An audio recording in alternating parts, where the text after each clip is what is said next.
Hello everyone. For those of you who don't know who I am, my name is Ron Kelsey. Over the years I've come across some very interesting information that not only proves how corrupted our local government has become, but the fact that the county commissioners allow Amber Pruitt, the director of misdemeanor probation, to pretty much do and get away with whatever she wants, which you'll see as I present this information. So I want to start out with an administrative district court order. It was handed down January 3rd, 2011, signed by the then Administrative District Judge Richard Bevan. Part of which, I'm not going to read it all, but part of which it says, it is hereby ordered that each misdemeanor probation department in the 5th Judicial District shall establish, at a minimum, policies and procedures in accordance with the standards for adult misdemeanor services and professional responsibilities, as approved and adopted by the Idaho Association of Counties Misdemeanor Probation Planning Committee. It is further ordered that each misdemeanor probation department in the 5th Judicial District shall provide their policies and procedures to the county commissioners for review and approval. Okay, so in 2011 is when I first read that Amber Pruitt had presented her copy of policies and procedures to the county commissioners for their approval.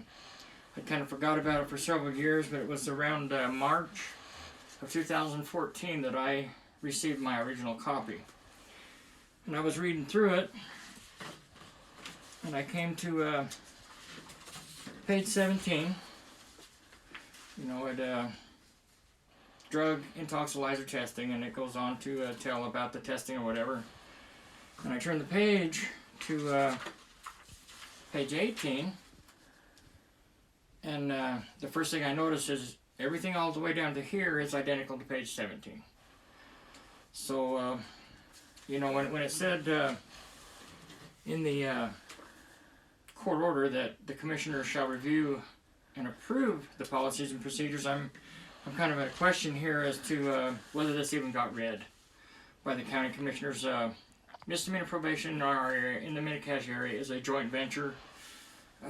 You would have 3 county commissioners from Minidoka County and 3 county commissioners from the Cassia County that should have read this and reviewed it before it met their approval. And how they missed these, well, you can see the difference. This is page 18 of 30, drug intoxilizer testing, and then we go back to 17, and everything I have highlighted is what's added. Other than that, the 2 pages are identical, and if they actually read it, I don't understand, you know, how they missed that. So let's go back to another part of the original policies and procedures, where it says this is home searches and community checks. Officers should community checks and clients' residence. Okay, that, to me right off the bat, I caught that. I'm not very good at reading and writing as far as I struggle in school, but that's the first thing I noticed is that doesn't sound right. Officers should community checks and clients' residence. So at the county, there again, if the county commissioners actually took the time to read this, out of the 6 of them, and most likely at least one attorney that usually attends the meetings that had it been read out loud, they would have caught that doesn't sound right. So let's continue with this. It says officers should community checks and client's residence, vehicle or property searches when he or she has reason to believe the probationer client is not complying with the terms and conditions of probation. Now I agree with that to some extent, that the probation officer has reason to believe the offender, the probationer, is not following the rules, so they might come in and conduct a search.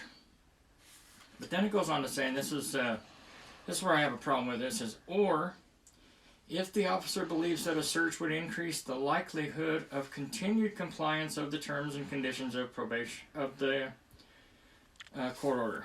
So basically, probationer hasn't done anything wrong.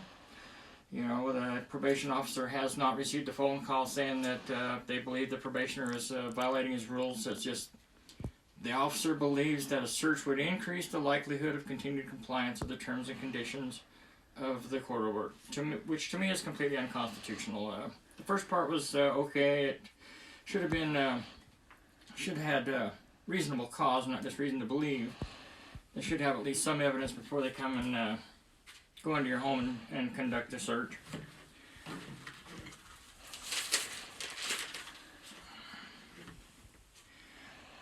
Also, what I found, actually I got a message quite a few years ago. A friend of mine on Facebook, he was concerned. He thought he was in trouble. Well, he was in trouble. He went in the morning and provided a drug test, and they said, well, sorry, that's not enough. They poured it out. He went back in at 4 o'clock and tried to provide another sample. And again, they said it's not enough. They poured it out. So he called me up. He says, hey, man, what can I do? And I said, well, offer to submit a hair follicle sample, which will prove your innocence or whatever, and that should cover it. Well, he had a meeting with Amber Pruitt the next morning, and she wouldn't allow the hair follicle test. She threw him in jail for 4 days. 2 weekends he had to spend in jail away from his family because it couldn't provide the required amount of urine. And I didn't quite understand what had happened because the original policy and procedure manual, back here in the testing section, page 20 of 30 of the original policies and procedures, it says, ensure that a minimum of 25 milliliters or 1 ounce of urine is collected. Okay, that was standard. That's what most places, probation departments are requiring. So I had a friend of mine acquire a new copy of policies and procedures, and what we found was that page 19, the reason the pages have changed is they did actually amend it and remove the extra page, page 18 that was identical to 17 almost. So it was page 18 that was removed. So page 19, which would have been 20 on this one, ensure that a minimum of 40 milliliters of urine is collected. So basically, sometime after 2014, they increased the required amount of urine for drug testing from 25 milliliters to 40 milliliters, and started throwing people in jail because their body couldn't produce the required amount of urine. To me, that's completely unconstitutional. A lot of these people on probation are testing. Their crimes are not drug or alcohol related. They shouldn't even be drug testing. Many of them were being required to test for a dog at large, which you shouldn't have to drug test for something like that, or failure to renew your driver's license. But that's how they work their probation department. Here's everybody on supervised drug tests. So you go in there for a simple crime, not even really a crime, and you're forced to drug test, and now you have to serve time in jail because your body works differently than others, because they are the ones that increase the required amount of urine, which,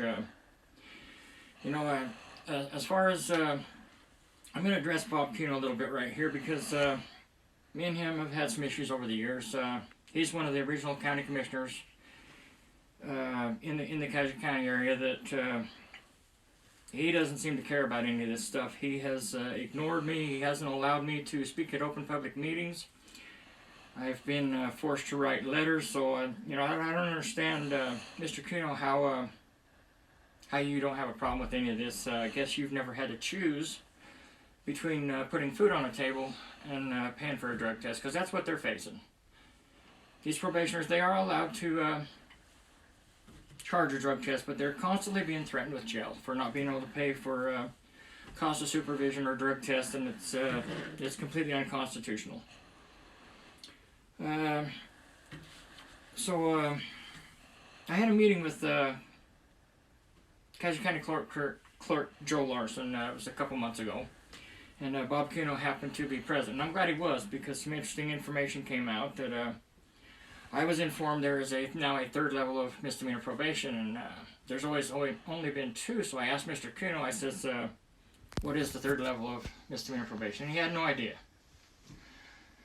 So here we have Mr. Bob Kuno being one of the remaining Cassia County commissioners who approved policies and procedures, didn't catch the extra page, didn't catch the stuff in the back, has no idea what the third level of misdemeanor probation is. And so I mentioned that probationers were now being threatened with being locked up for not being able to pay their monthly cost of supervision, and he admitted that he knew that. He admitted that he knew misdemeanor probationers were being threatened that if they couldn't pay their cost of supervision. So I'm a little bit familiar with the Constitution, and also there was a U.S. Supreme Court order that basically the probation department, before you threaten somebody with jail or throw them in jail for not being able to pay costs of supervision, or as far as that goes, drug test, you have to be able to prove that the probationer had the ability to pay, but willfully refused. So he had the money, refused to pay, then that's basically a case of fraud. So when I mentioned that to Bob, that it was unconstitutional, that you first had to prove they had the ability to pay and willfully refused, he said, well, that would just be too much trouble. So, I'm pretty sure county commissioners are required to swear an oath of office or whatever, that part of which would say that they promise or whatever to uphold and protect the Constitution. So, I don't know how he feels about the Constitution or whatever, but obviously he doesn't care. He doesn't care about people's constitutionally protected rights. He thinks it's going to be too much trouble, which, in fact, every person should be given that right. Before you throw somebody in jail, that their constitutionally protected rights should be protected or taken into consideration. So the Policy and Procedure Manual, we'll go back to it for a minute. It was a pretty important document. It was handed down by Administrative District Court judge that this be established and that it be approved. You would think this would that the county commissioners would have at least had an attorney draft this. Instead, they had Amber Pruitt.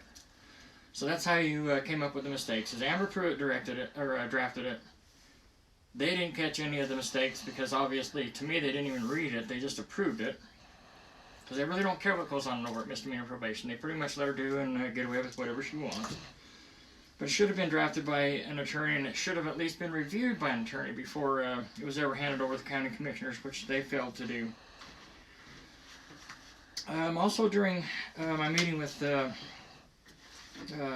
Cassia County Court Clerk Joe Larson, I mentioned to Cassia County Commissioner Bob Kuno that probationers, if they couldn't afford to pay for a drug test, they were being forced to sign failure to provide. Now what that means is basically you didn't even show up to drug test. A lot of probationers will do that. If they know they're dirty, they don't show up. Okay, it's a probation violation, you go to jail. But in this case, they simply could not pay. I learned about this some years later, a few years ago, so I asked him, I brought that to his attention, that was taking place, that the probationers, if they couldn't pay, they were being forced to sign a failure to provide, which is a probation violation, which would result in their incarceration, and he said he was unaware of that. So if you do a public records request, you will find that I sent an email to not only Bob Kuno, but all 6 county commissioners, or 3 from Minidoka and 3 from Cassia, along with the sheriff and the prosecutor, an email, a letter, that included that information. And obviously he's not reading his emails, which he should, because on 3 separate occasions I have requested to speak at an open public meeting, the county commissioners meeting, they have rejected my request and forced me to write letters. So Mr. Kuno, I mean, if you're not going to let me talk at the county commissioners meeting, at least you should start reading these emails or these letters that I send you, because they are important information. In fact, all the letters that I've sent to them, they basically quit writing me back. They've wrote me back, I believe 4 times. So all their signatures were on it. When they wouldn't let me speak to the commissioners meeting, I'd write them a letter, and they would write me back. But after 2016, they quit responding. And the reason I sent the new email to all the current county commissioners, because I believe we have 2 new ones in Cassia County and 2 new ones in Minidoka County. Bob being the original in Cassia, and I'm not sure who the lady, I think, over in Minidoka County. One of the biggest problems, I think, is that Bob Kuno, along with the other public officials, the elected public officials, the sheriff, the prosecutor, is they treat misdemeanor probationers like they don't have any rights. They treat them basically like cash cows. They have turned our misdemeanor probation department into a modern-day debtor's prison, constantly threatened with jail. These times are hard. People, you got to have 2 jobs, 2 incomes, and these people on probation, if they don't come up with these fees, they're constantly threatened with jail or even extending their probation. I recently learned that probation officers are extending or threatening to extend their probation if they're not current on their probation fees. They don't have the authority to do that to begin with. It needs to go through a court order. Basically, misdemeanor probationers in the Mini Cache area are being treated worse than felons when it comes down to it. The original county commissioners who I had the most problem with was Bob Kuno, Paul Christensen, and Dennis Crane.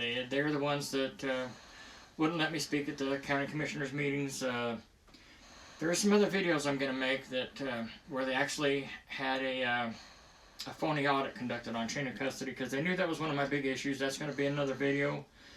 I will show you how they tried to get away with having this phony audit conducted, which they did not. They did not send the proper information. Well, that's pretty much all I have for today. If you have any questions, I'm going to post this on Facebook.